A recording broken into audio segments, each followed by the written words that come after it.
नमस्कार मित्रांनो, माझ्या चॅनलवर पुन्हा एकदा स्वागत आहे। मी आहे दिशा आणि आज तुमच्यासोबत एक खास अनुभव शेअर करत आहे। नमस्कार मित्रांनो, आज मी इराणी कॅफे खराडीला भेट दिली आहे आणि त्याबद्दल तुमच्याशी शेअर करणार आहे। तर चला माझ्या प्रवासाला सुरुवात करूया। मी वाघोलीवरून खराडीपर्यंत दुचाकीवरून प्रवास केला। वाघोलीपासून खराडीपर्यंतचा प्रवास साधारणतः 25 ते 30 मिनिटांचा असतो। रस्ता बराच चांगला आहे, पण ट्रॅफिककडे लक्ष द्यायला हवं।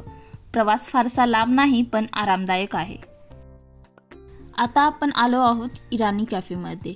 ही जागा खराडीमधील एक अतिशय प्रसिद्ध आहे। इथे आल्यावर नक्कीच तुम्हाला जुन्या पद्धतीचा इराणी कॅफे अनुभव येईल।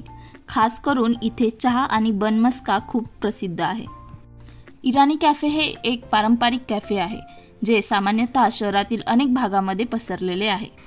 खराडीतील इराणी कॅफे देखील त्याच्या खास स्थानिक वळणामुळे लोकप्रिय आहे। या कॅफेमध्ये पारंपरिक इराणी शैलीतील सजावट केली आहे आणि याचे वातावरण खूपच आरामदायक असते।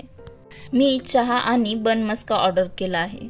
चहा खरोखरच मस्त आहे, एकदम मखमली आणि चवदार। बन मस्का तर अगदी तोंडात विरघळतो। बनवर खूप बटर असतं, त्यामुळे अगदी मस्त लागतो। जर तुम्ही कधी इथे आलात तर हे दोन्ही नक्की ट्राय करा। मला तर हे इराणी कॅफे खूप आवडलं। तुम्हाला कसं वाटलं ते मला नक्कीच सांगा। आता चहा आणि बन मस्काचा आनंद घेतल्यानंतर मी परत वाघोलीला जात आहे। खराडी ते वाघोली प्रवास पुन्हा 30 मिनिटाचा आहे। इराणी कॅफेमधील हा अनुभव खूप आनंददायक होता। तर मित्रांनो, इराणी कॅफे खराडीची ही छोटीशी रिव्ह्यू व्हिडिओ तुम्हाला कशी वाटली ते नक्की कळवा। इथे तुम्ही गेलात का? आणि जर नाही तर नक्की एकदा भेट द्या। चॅनलला सबस्क्राईब करा आणि नवीन व्हिडिओसाठी बेल आयकॉन दाबायला विसरू नका। पुन्हा भेटूया नवीन व्हिडिओमध्ये। धन्यवाद।